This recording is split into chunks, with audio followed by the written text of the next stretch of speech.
Leo Tropeano. First off, that is a classic New Jersey name right there. I think that is like, it doesn't get, I feel like it doesn't get more mafia than that. If you had to choose a mafia name, what would that be? If you were like, I think, oh yeah, I was born with it. I don't even think I'm good. If but I would you be showed up like, to casting, I'd be like, you got the role, you know? would you be like Leo the Legs or like, I You don't know, know. the legs for sure. I That's mean, I was it. trying to tie it in with the jeans, like the whole thing. But Yeah. so how does a boy from New Jersey end up trying to disrupt a $5 billion industry? Oh my God. Who knows? I mean, I never would have pictured it and definitely didn't set out with that plan. It's just kind of something I fell into. And yeah, it was really just a problem I was experiencing myself. And I just one day thought, there's got to be a better answer than what's out there. And, you know, fast forward a few years and here I am. Who the hell knows how I got here? It's pretty crazy. I think, I mean, jeans though, especially for me, or any guys who really work out, are the hardest thing to find. Like it's just, and you're never happy, and then you're spending hundreds and hundreds of dollars. So what's the key to the fit of Mugsy? you know, that's a problem. I literally have a call every day with someone who's like, I'm an athlete or an ex-athlete or a CrossFit guy. And I hate jeans, and I'll just avoid them at all costs. I'm like, well, Mugsy is the answer to your prayers. But, the Mugsy magic, it really comes down to everything. I just started from scratch when I created the first jean. I just said, I don't want any preconceived notions. I didn't have any fashion experience. So I think that helped in a lot of ways. It definitely, created a lot more obstacles along the way and took probably way longer than it needed to get there. But kind of redesigning from scratch was everything. It's part fit, it's part material. We worked, really meticulously with our factory to nail the exact composition. But then even beyond the composition, like the type of denim, the way it's woven, we, have the technology on the weave itself. It's a whole bunch of stuff. But yeah, it's probably not the answer you want to hear. But yeah, I mean, the No, it's just material, the fit, it's all magic. yeah. Well, I'm always curious, like where because especially coming from you have a business background, you went to business school, you have a CPA. Obviously, that helps you immensely on the business side. We can talk about that later. But like, where did you even start? Was there a pair of jeans or a fabric or something that you were like, okay, well, this is kind of the idea I want to go, or did you just go to factories? Like, what was the process in kind of nailing down what that material was going to be? Right. Yeah. So the material was really hard because there was nothing out there in the men's world that was anything like what we're making now. So material wise, I actually started stealing like women's jeans and saying, I want something like this, but with these tweaks. Because I think women's denim was a little more like maybe not flimsy, but it's definitely thinner. Mm-hmm. And I wanted something that felt more like rugged and durable for like a guy's jean. Um, so yeah, strangely enough, it started with just grabbing women's jeans and sending them to our factory and being like, we want something in this realm, but here's the tweaks that we need, and working from there. Yeah, that's the crux of kind of playing it off of women's jeans or trying to make it super ultra comfortable. Then it feels like you're wearing a pair of stretch pants, and you're like, okay, Right. are these jeans or like, what is this? Yeah, I didn't want to make jeggings for guys, but there's a lot of magic to the jeggings. I mean, I've never worn jeggings, but I would get my wife's pair of jeggings and be like, these are awesome. We need something like that has the magic component of comfort and softness from this, combined with like a durable, rugged denim that guys can live in and do whatever the hell they do in without feeling that they're gonna rip in half or like they're wearing leggings. So how long was the process from start to first pair of jeans being produced? So first pair of jeans being produced was probably like a year, Mm-hmm. but that wasn't like really, that was more like a prototype. So it's kind of like our first prototype. I went to market with it on a Kickstarter, and the idea was there, but the product didn't match the idea. So our Kickstarter did well. It doubled our goal, and we didn't really put any effort into it, which sounds dumb to say now, but at the time we didn't have any money or know-how. Yeah. We just kind of threw it up there and just figured we'd see what happens. And yeah, the product was not there. So I'd say from like day one to where we got the real good product, it's probably like 4 or 5 years. Wow. A lot of iterations, maybe like 3 to 5 iterations of real jeans that I was trying to sell to people and continually getting that feedback. And then, yeah, it was probably about 4 years where we got the real Mugsy jean, the first kind of real Mugsy jean. And from there, it just was an explosion. So what were you using as your first fit model? Was there a body type or an example, or do you have a friend that you're using? So I'm always curious about that. Yeah. So, we're bootstrapped, totally self-funded, for better or worse. But at the time, it was just, I got to use me, I got to use my friends. So even on the website now, I think I'm like the white backdrop image guy. I'm the next soccer player. So I got, skinny legs, luckily. So it works for that. But yeah, it was me, my friends, who are the guys that were experiencing this problem along with me. And I was literally going to their like apartments with tape measures, and we got real close, closer than they probably would have liked. But yeah, I mean, to me, I've always just kind of kept it close to the chest, and definitely started that way from day one. Clearly, you have good friends to let you get up in there with. My grandmother was a seamstress, so Yeah, I know how intimate that a tape measure can get. yeah, it was weird for sure. You got to do some weird stuff to make it happen. So, how many? So, speaking, you said you have skinny legs, and I'm sure you have friends that had more athletic, or muscly legs. How many different cuts are there available in the line? Yes. So at one point we had two cuts. So yeah, I'm definitely on the skinny leg side. And what I quickly found was that most guys were more athletic, more of the athletic build. So I would kind of tweak to more fit them, because I think it's rare you find someone with like such twigs like I have. But so at one point we had two fits. But what we found is that when we got the right denim and the material that was flexible enough, there was a lot of redundancy. Like they were so close because there was so much stretch. I mean, you can pull our jeans like 70% stretch. So when you have that much stretch, if you can find a good middle ground fit, the measurements of the guy who's got, I mean, until you get to like the Thor Thunder thighs of like an NFL linebacker, I Right. mean, the 1%, maybe the crazy CrossFitters, they're the exception. But for the most part, we're talking like an inch or two of diameter. And when you have something that stretches inches, you can find a middle ground that looks good on all the guys. So yeah, that was a good lesson at one point. We tried the multiple fits, got the feedback, tweaked, and then kind of consolidated, and it's just been so much better since. So you were saying originally that you didn't take any outside money for your original seed. Have you entertained the idea of taking on more money right now, or is it something that you've been more hesitant to? Yeah, I'm definitely hesitant to get like a traditional investor, someone that we're kind of like responsible to, like, they make the calls and we have to kind of figure it out.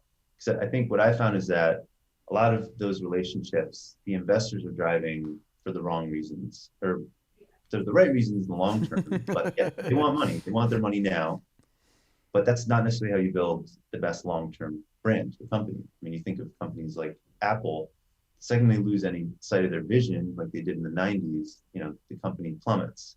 Then they get Steve Jobs back, they get back on track with making the right product for the right people, and the money flows. So I've always kind of taken the opposite approach of make the right product, have the right brand, have the right experience, and the money will come. So I think we're to the point now where I could find an investor who could come in and be more of a partner and buy into the vision Mhm. and help us grow the brand, as opposed to just trying to like make a quick profit kind of thing. But at the same time, we've been profitable from day one and growing cash flow positive. So all that stuff helps. It's kind of like a nice position to be in because we don't need the funding, but we're at this point now where I'm like, might be nice to just throw some gasoline on the fire because it's taking off, and it might be better for the brand to kind of get to a bigger place sooner. But that's insane. I mean, you're already cash flow positive. You said you're making money on day one, which is that's unheard. I mean, pretty much unheard of in especially the fashion world, where there's lots of speculation. There's lots of people put a lot of money into things, and then, like you said, if you take on all that money, then all of a sudden you're beholden to those. You're beholden to those people who gave you that money, and then dig yourself out of that hole is definitely much harder. How Yeah. important how important was it that you have a CPA background? It's a good question. I don't want to like scare people into thinking I need to be a CPA in order to launch a business, because I don't think that's the case. I think what was better for me was that I was good at forecasting in Excel. Mm. And that is really what it came down to, is just really coming up with a budget and a goal that I could, do while remaining cash flow positive and profitable, and sticking to it to a T. And even to this day, we're always shocked at how like accurate our forecast is. I mean, literally within like tens of thousands of dollars in most Wow. cases. What are So those numbers predicated on? Where are you grabbing? Where did you grab the original? Obviously now you have history, but where did you even try to speculate with the original numbers? yeah, that I mean, it's definitely harder in the earlier days, right? But I would kind of work backwards in thinking, all right, if I have the right product, assuming all goes well, I should be able to expect this kind of return per dollar on marketing. And Mm. that was a lot of market research. But then once you have a year or two of experience and like financials under your belt, you see the pattern. So for us, we're very seasonal. I can say that 60% of our sales come from the last 4 months of the year, like clockwork.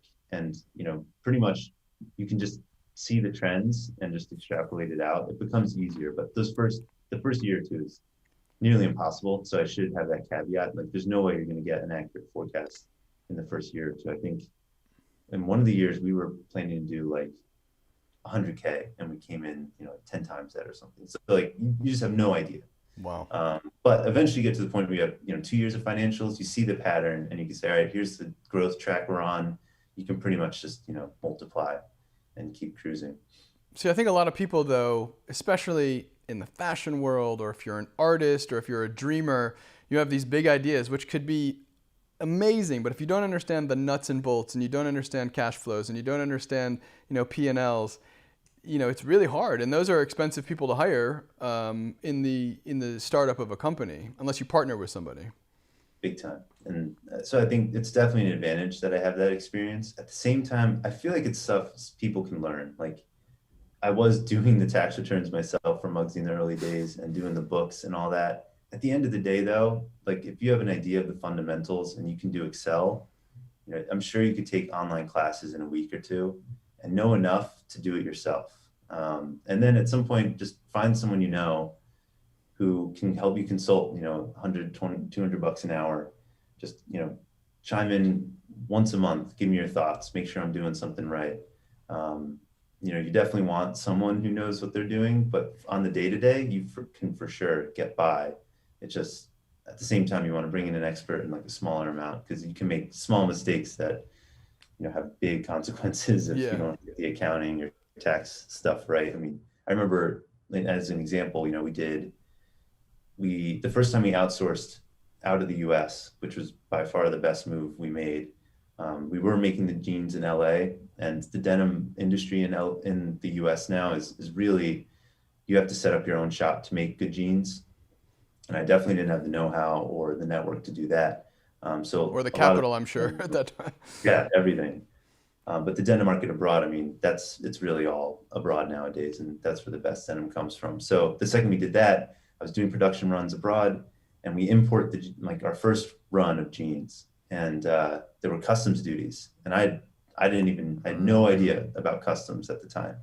So all of a sudden we get this huge bill from customs, and it was like in the five figures or something, and I was like, what the fuck are we gonna do? I mean, at that point, there's no money, any of that stuff, but little stuff like that you don't think of, where it would have been as simple as if I just talked to someone in the industry, like a friend of a friend, or had someone that would have been like, oh yeah, don't forget about this. Like, it would have been that simple, and then, would have avoided a lot of headaches and, stress.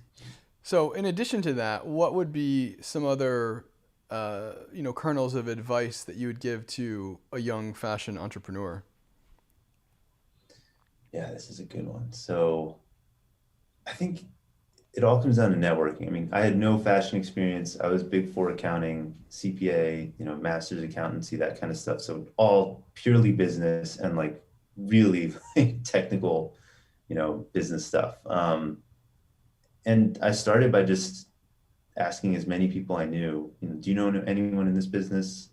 Do you know anyone in the industry who's going to school? I think I interviewed with people at Parsons and the Fashion Institute of New York, or whatever it's called. back at the time when I was living in New York, and I would just, grab coffee with these guys or girls and learn as much as I could. So I would say without a doubt, just get as much advice from people, network as much as you can. And at the end of the day, you still have to keep in mind that no one's going to have the right answer. You're going to get little nuggets from everyone, and then you have to kind of combine them to figure out what makes sense to you. But yeah, the network in the early days is everything, because you're talking to people who've been there, done that, and they'll just, something that might have taken you 5 steps, they could just be like, oh, just do this, and we'll take one, or I'll just introduce you to this person, and then boom, you're golden. So yeah, the network is super important in the early days. I was going to say, as you were aggregating all of that information, was there like what was the one aha moment where you're like, oh my God, this, the kind of thing that was the linchpin that unlocked a lot of different things? I would say finding the right factory. And so I kind of mentioned before that we were making the denim in the US, and it was really painful experience, and the jeans weren't very good. And at the time I was like dead set on they have to be made in the US, but I just was a little naive to thinking that everything that's made in the US is the best. And a lot of the times that might be the case, but I think in apparel that's no longer the case. There are very few, especially in denim. So that was like a pain point that I was a little stubborn on in the beginning days. And a lot of the people in the industry were saying, you shouldn't be making them here. You should make them in like these 5 countries or something. And eventually that's what we did. And the second we did it, that was the first real Mugsies we made, was when we went abroad, that first round that I talked about that took 4 years to get to. And I think it would have taken, 2 years if I'd just been willing to go abroad or listen to people in the industry first, and just finding the right partner and factory to work with us. So where did the name come from? Where does Mugsy come from? Yeah, so Mugsy, we did the Kickstarter, and it was under a different name, but we didn't want to, I wanted to rebrand and kind of start fresh, because, I think we learned a lot from the Kickstarter, but the main thing we learned is that the product wasn't there. So I kind of went out on my own, and, I think in the year or two after the Kickstarter, I was kind of working on this to kind of get up to the point of launching a new brand. And at one point I was home visiting my parents, trying to think of the name. I think I was home for Christmas break, like, at the big four accounting firms, we had 2 weeks off. And I said, by the end of that trip, I'm coming back with a name, no matter what, if it kills me. I was like literally flipping through dictionaries, looking for words that sounded cool. And I heard my dad call my mom Mugsy. I was like, what's that? And he's like, oh, that's just my nickname for her when, we're goofing around, or she's, being goofy. And I was like, oh, that just sounds cool. It has a cool vibe to it. And, asked my cousins, and my friends about it. And they were like, yeah, that's a cool name. I like that. And yeah. That was your market research? That was it. That's all it took, And it ended up like, I've since talked to branding experts and, gurus in the marketing space. And they said that name in itself, you don't realize how important the name is to a brand. I mean, it sounds kind of obvious, but it really is like kind of the first major step. And they're like, you just kind of struck gold, like unknowingly. Yeah, So, it's a sticky name, as they say in the industry. It's a sticky name. It's one of those names you hear and you're like, Mugsy. It's familiar enough to where you get the idea of it, but then you don't. It's different. But then, actually, I had a friend who had a dog named Mugsy, which is yeah.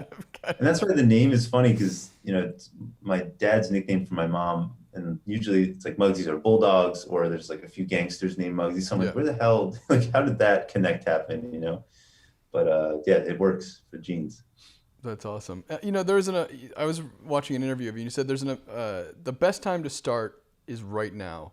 Yeah. And I think that's important advice for anyone who wants to start a new business, especially when it can be daunting. We're in the middle of a pandemic, and you think, oh, is this the right time to launch? And right. Is there really a right time to launch? No, it's now. And that's why, before when you're asking me about how important is being an accountant and all that stuff, I'm hesitant to say it's important, because it was important to me and the business I built, but it could have been, a chicken before the egg thing, where it was important because that's what I knew.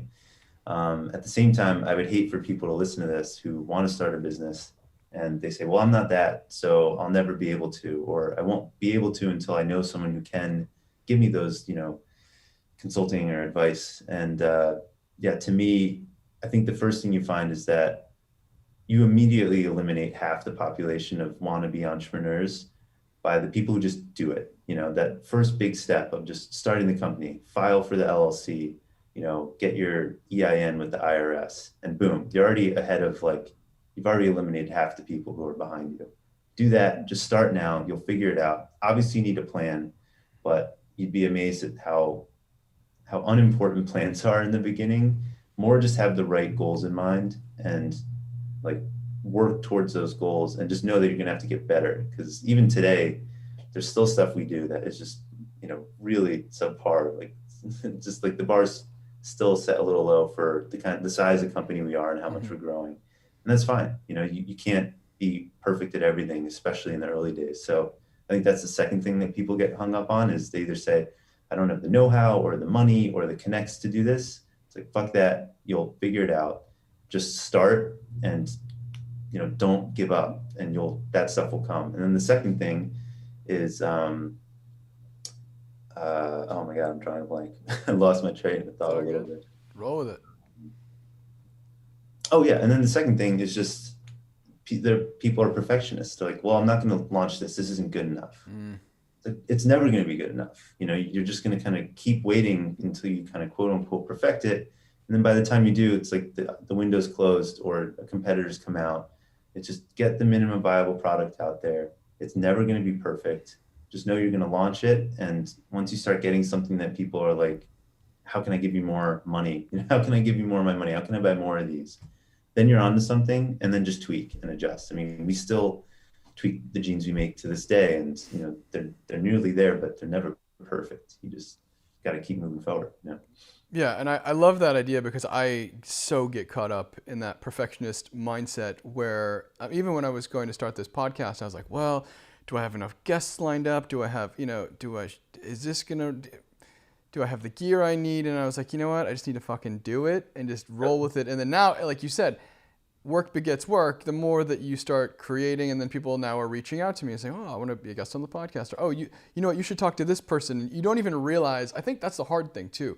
You don't realize the network that you actually have, or you haven't even raised the questions to friends of yours to even get an answer of like, oh wait, I actually know somebody who knows that, because you're too afraid to let that idea go because it's not perfect. That's so important. Well, one, work begets work is something I've said to myself for like 5 years. So that's 100%. It's all about inertia. It's like a snowball. You got to start, and the further along you go, the easier it gets because you're downhill kind of thing. And as far as networking, 100%. I mean, I by no means should have started a jeans company or any company. I don't have a huge network. I am introverted as hell. So, I don't have like a whole lot of friends that I can lean on or any of that. And within a year, I mean, I think one of the first things I said when I started was within a year, I want to be connected to one of the founders of Bonobos, because at the time, I definitely kind of looked up to that company. Those were Stanford guys who just started a clothing company out of nowhere, and they built what was then a great brand. And, before you knew it, I think within like 3 degrees of separation, I got an email intro to one of the founders. And again, I've no reason, there's no reason I should have made that connect, but you'll always be amazed at how much you do know, how much you do have. I think we overestimate how much other people have, and we underestimate how much we have when you look at competitors and other people doing what you want to do kind of thing. So that's why I always say, just start, because you'll just be amazed at how much further along or how much better at it you are. So started in Jersey, then spent a little stopover in New York City, and now I know your wife is from Chicago, so that's what got you to Chicago. Yeah. What are the pluses pluses and minuses of having a business that's based in Chicago? I actually met another design team. It's a brand called Sound Off. I don't know if you're familiar with them. They're a streetwear brand. Okay.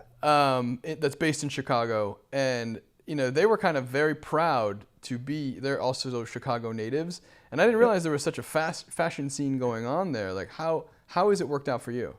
Yeah, it's definitely a low-key fashion scene. And that's another one of those things where everyone's like, you need to be in LA or New York. You'll never do this in Chicago.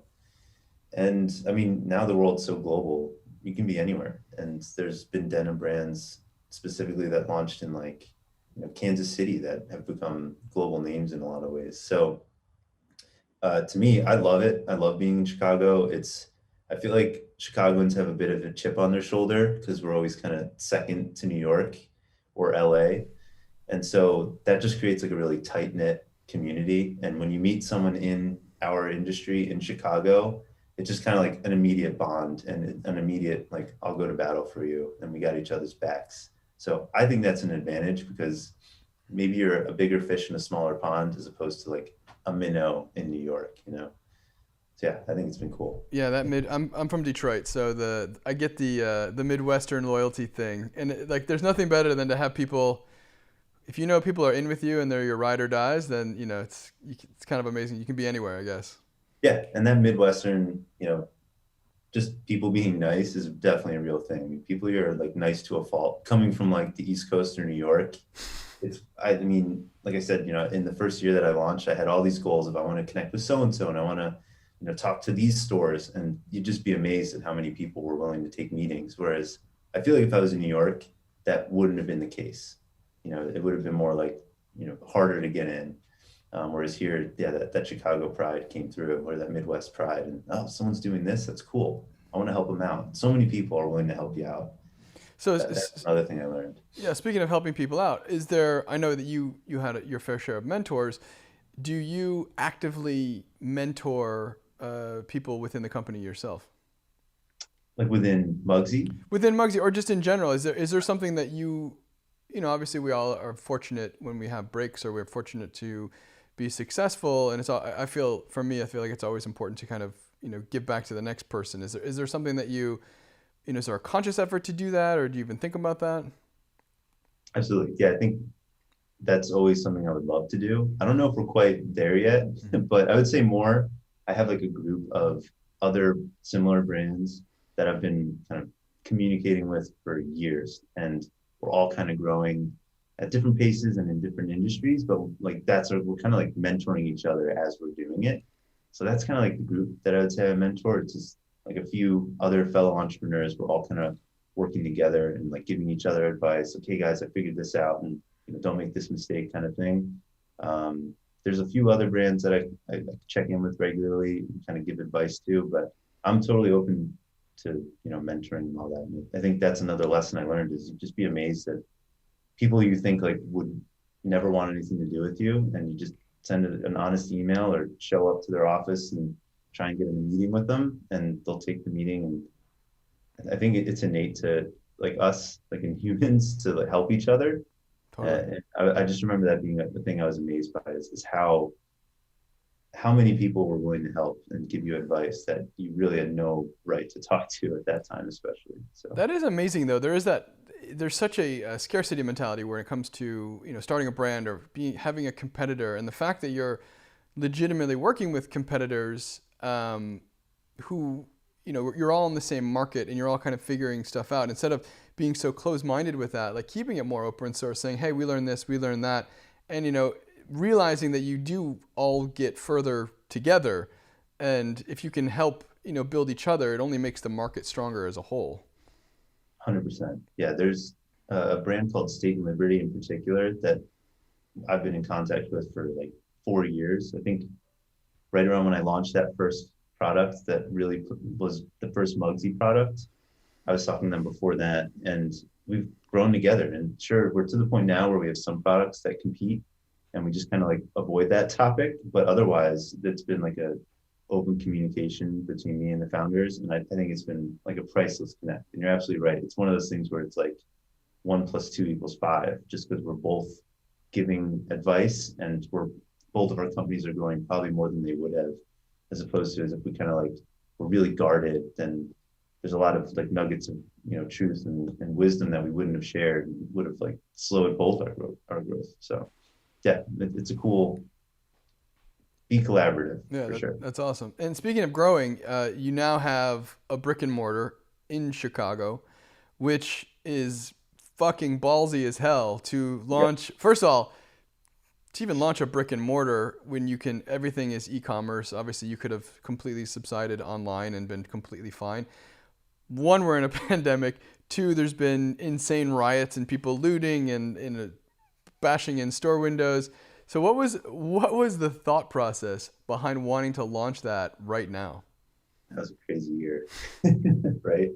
But yeah, we opened this store in August of 2020, so like peak of the pandemic. Wow. Um, Really gutsy move. I think the good news was it was definitely like a buyer's market in that we were able to negotiate favorable leases or a favorable lease, and the landlords have been very open to that. The landlord we're working with has been great. We started with kind of a percentage of sales, so there's limited risk kind of thing. But to me, I think no matter how far down the e-commerce world, or how big e-commerce becomes, which obviously it's omnipresent and it's the future, we're humans. We need that, face-to-face contact with people. And, to this day, we still get people who say, yeah, I know you do free shipping and returns, but I just want to go try them on first. And I'm hesitant to like, give you my credit card info. So I think there's something to it. And we've made the store work. It's not, blowing us away in sales, but we're trying to get really creative with the store and make it less of just a quote unquote store and have it, provide more function to the company than just being a store. Maybe it's part billboard, part customer service hub. Maybe it's more of a customer experience thing.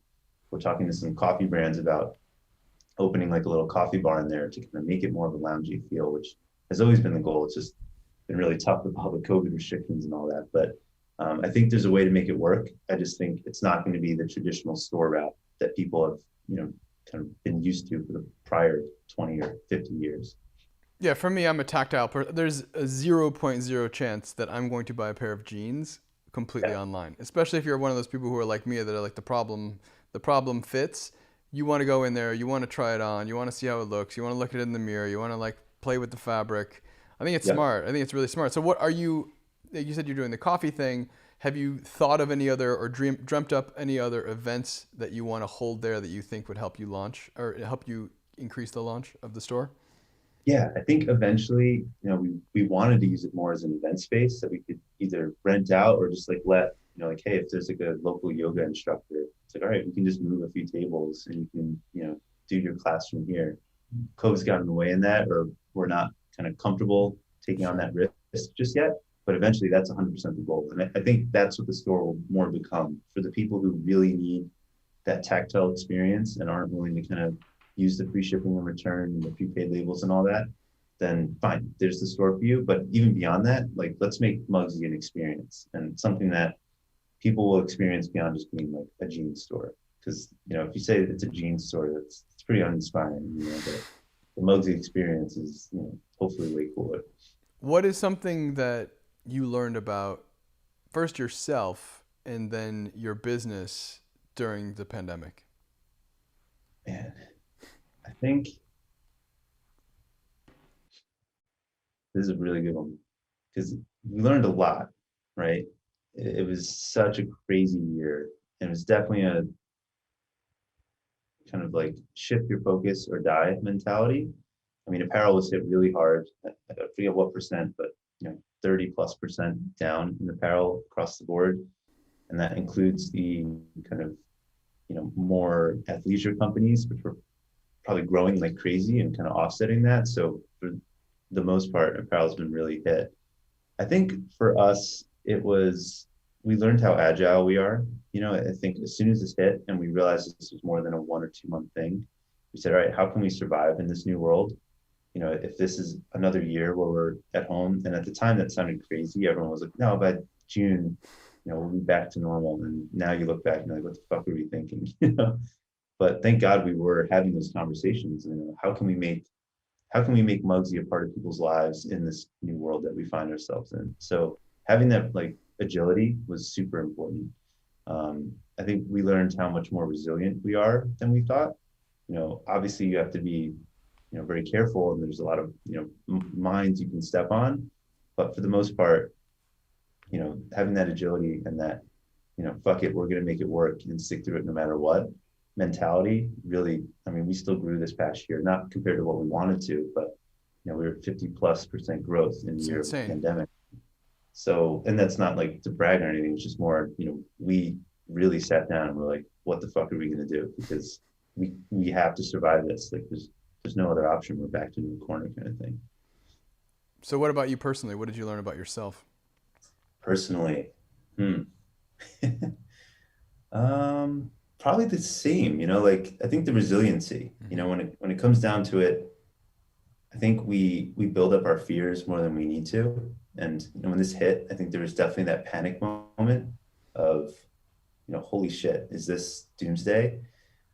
But then you just kind of like brush those emotional thoughts to the side and you're like, all right, let's look at the big picture here.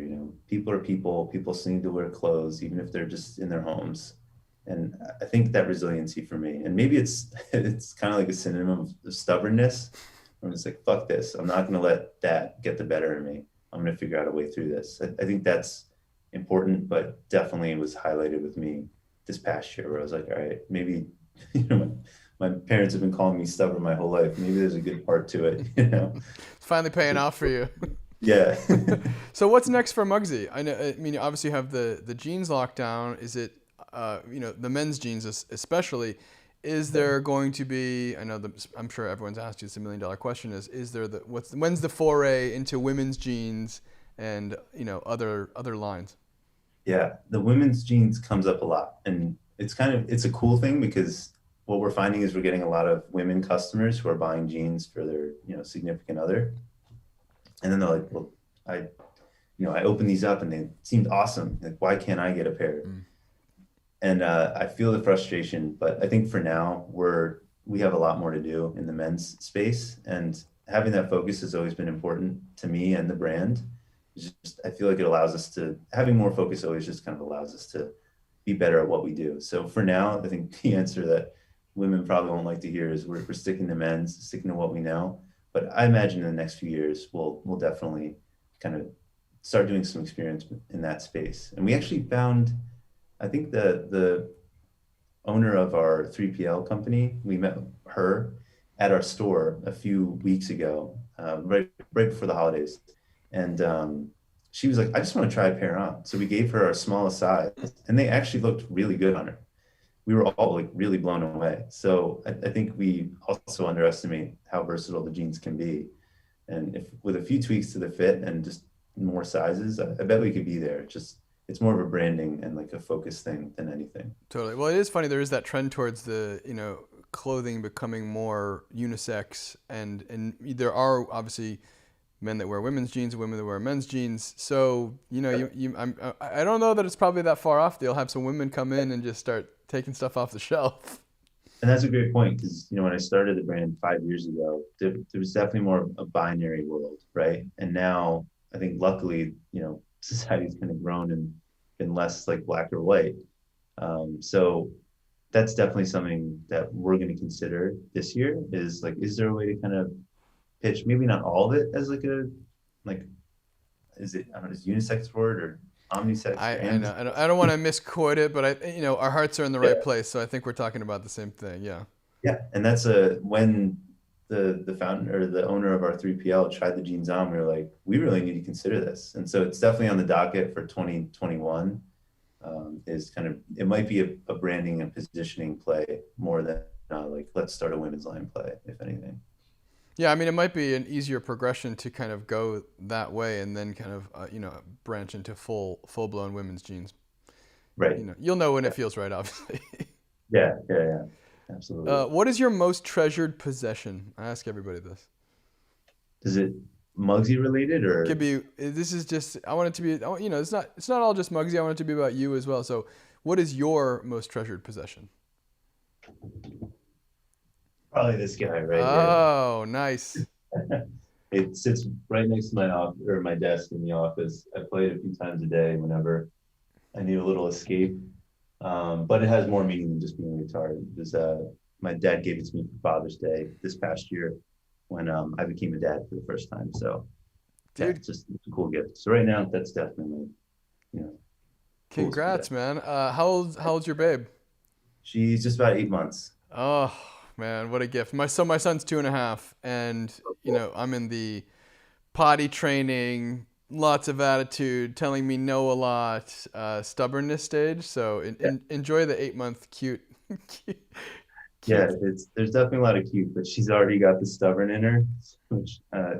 comes from me. So this is karma at its finest. Yeah, oh, dude, I'm telling you what, children, they're there to teach you the lessons that you didn't learn in your own. I mean, you're learning it now. All the things that you kind of are and were to your parents, you're now getting back tenfold. So I totally, Right? I'm with you on that. And I always tell like new dads, especially, the first year is much tougher. I mean, I was a super involved father. I'm sure you're super involved as well, but it's Yeah. there's only so much you can do when it's like they're like pooping, they're peeing, and then they're breastfeeding, and or they're doing whatever. So it's like there's not much, and then like once it gets past that year mark, it just becomes such golden time, and they're more active, and they're like these little people, and now it's like I've got my little dude. He's like we just kind of we'll go and do errands and hang out, and it's so mind blowing, and I'm so excited for you to experience that. It's one of the greatest gifts ever. That's so cool. I'm glad to hear that. It's so funny you say that because I think I'm a bit more of like a control freak or like a type A kind of Same. person. Yeah. So when you have a kid, you want to control everything, and you have this little thing that there's no controlling anything, no matter what you do. So it was really hard the first like few months in particular. And my wife, who is a NICU nurse, so she's kind of very familiar with babies and all that stuff. She was like, "You need to just chill the fuck Chill out. fuck. Trying to control something that cannot be controlled. It doesn't even know how to control anything about itself. It's just confused as hell. And it's our job to just make it seem happy for now." And I'm like, that's great, but like I can't accept that answer. But it's getting better like every month. It's like you said, now she's interacting, crawling, she's smiling, laughing, and it's definitely more you can do now as the baby gets older. But yeah, that was a really insane lesson. Or in the first few months, where it's like, man, there's only so much you can do as a dad. I mean, the You first, know? yeah, that's like the first few, the first stage is just keep it alive. Keep it alive Yeah, till this point, and then now you're like, cool, 8 months now we're like on. And for me as a chef, I'm like, oh, cool, food. We're gonna start right. introducing like solid food. So that for me was like a huge thing. And of course, I'm OCD like you are. I'm like, okay, where should we at? What are the benchmarks? What Right. should they be doing? And you have to be like, that's the one thing I had to really let go of is every kid is going to have their different paths. Just like, you and I or whomever or someone who's starting a business, we all have our own path. We have to let them have the freedom to fuck up, fall, hurt themselves. And it's so hard because you want to control every aspect of it. And it's just like to be hands off is the most difficult thing as a parent. Yeah. So what I did, I channeled that energy into, all right, I can't control this. I can't really help directly. So instead, I'm just going to be as helpful as I can to my wife. And because she can do everything, whereas like I'm just on the sidelines. But that was probably the key lesson. Like a couple months in, I was like, all right, I can't help with the kid too much. There's only so much I can do, but I can help my wife with everything. And then that was like a huge lesson in the gravy, just like gravy from there on. But yeah, actually, I saw on your Instagram you cooking with your son, and like I think you had a spatula or Yeah. something. And, like that's gonna be fun, like the projects and that kind of stuff. Oh, That'll be really, it's definitely awesome as they start to get more into being like little humans. So what is one thing that you do, like you said taking care of your wife, what's the one thing that you like the biggest thing you do to help her kind of unwind and relax?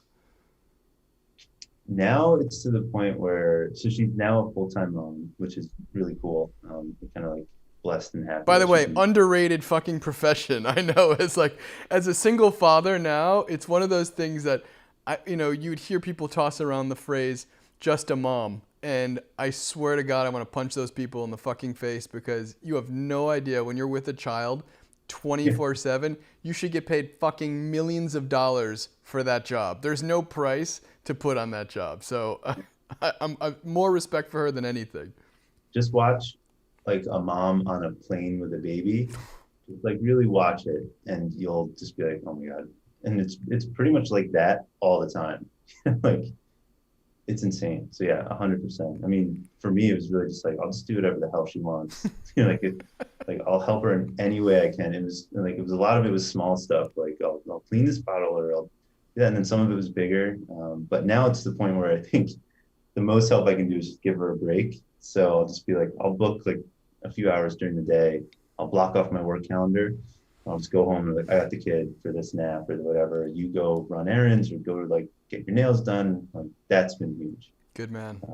but yeah, really just anything you can do to help them, because man, what a shit show and roller coaster. Literal shit show. So how do you, yeah, how do you balance, work and life is, that's really difficult to do, especially when they're, little ones and you want to be involved. You don't want to miss things. Like Right. what is your process for that? I think luckily for me, as much as a control freak as I am, like I don't have a routine for work and have never operated that way. It's more like a day by day. I mean, I have a schedule and a calendar, calls and stuff, but outside of that, I'm like totally free. I'm very fluid. So, no matter what, I come home early enough to see my girl before she goes down for bed, and try and either take over for the bedtime routine or that kind of thing. And then, I'll just go log on again at night and make up for it or something. Or maybe there's some days where I'm just like, hey babe, I won't be home until midnight, and I'm just cranking through stuff. But then I can take Friday off. So I think that's one of the best things about being an entrepreneur or like a business owner is having that ability to just totally control your schedule. To others, I think it looks really overwhelming because, I work weekends all the time. I work super late sometimes, but then a lot of times I don't come downstairs or like go to the office until, like 11 because I wanted the morning with my kid and my wife. And so there's always a trade-off, but I just do whatever I can to make it work. So what do you do to unwind and to maintain your own personal sanity? Yeah, that's a good point. So this past year, especially now that we have an 8-month-old, it got to a point where I wasn't kind of giving myself my me time. I was either working or trying to help my wife or like being with the baby, and that just is not going to work. At some point you need an escape. So it got to the point where I told my wife, I need, even if I can just spend 30 minutes a day between coming to work or, coming from work to coming home, and I just play guitar or, work out or, play video games, something to just totally disconnect.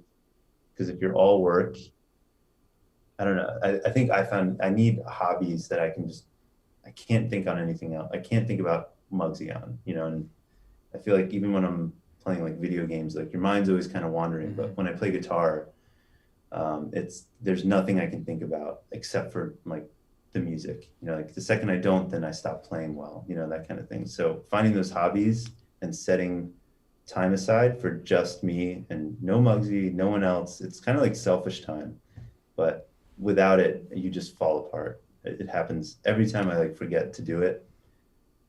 It becomes too stressed, and you pay the price for it. So yeah, it's super important. Who are your guitar heroes? This is a good one. I mean, Jimi Hendrix is pretty awesome. Randy Rhoads Mm. from Ozzy Osbourne's and Black Sabbath. He was fucking insane. I'm not quite good enough to shred like any on the level of him at all, but man, I listen to one of those albums like all the And time. he had like a crazy, didn't he have his fingertips like cut off or something? There was some like crazy story. I think it was him who like he had Really? to learn how to. There was like some kind of weird accident. Well, if it's not him, I'm almost positive it is. Where he had to learn how to play the guitar differently because there was like parts of his fingertips that got mutilated. I'll have to look it up because I'm such a weirdo with like knowledge like that. So like what he had to overcome to be able to shred like that is pretty amazing. So you Yeah. should research I that. think with normal hands, I can barely do anything. And that dude is like a guitar god with like a bit of a deformity with his fingers. I mean, that's mind blowing. I didn't know that. I'm going to look that up though, for sure. Yeah, hopefully I'm not misquoting or completely fucking the story up, but it's one of those things I remember hearing. I was like, wow, that's insane, insane. I wouldn't doubt it. I mean, there's like all those studies they say where they find successful people or, had some sort of major obstacle to overcome, whether it was like dyslexic or stuff like that. I think that resiliency, it forces you to be resilient and then pushes you farther than, I think the average person can do it. So yeah, maybe there's something to it. I love it. So, where can everyone find more about you and Mugsy and all the exciting stuff going forward? Yeah, you can't really find much on me. I'm pretty much heads down in Mugsy all the time or with my family. But Mugsy.com, that's Mugsy.com. That's the gold mine. All the good stuff is there. And then we're on Instagram mainly at Mugsy Jeans. But yeah, we're rolling out a new social media plan this year too. So we'll probably be in more places. But for now, the website and Instagram is where you can find us. Rock and roll, Leo Tropeano, best mafia name. Leo the Legs of Mugsy Jeans. Thanks for taking the time. LinkedIn to say that. What's now. up? I'm going to change my LinkedIn to just say Leo the Legs.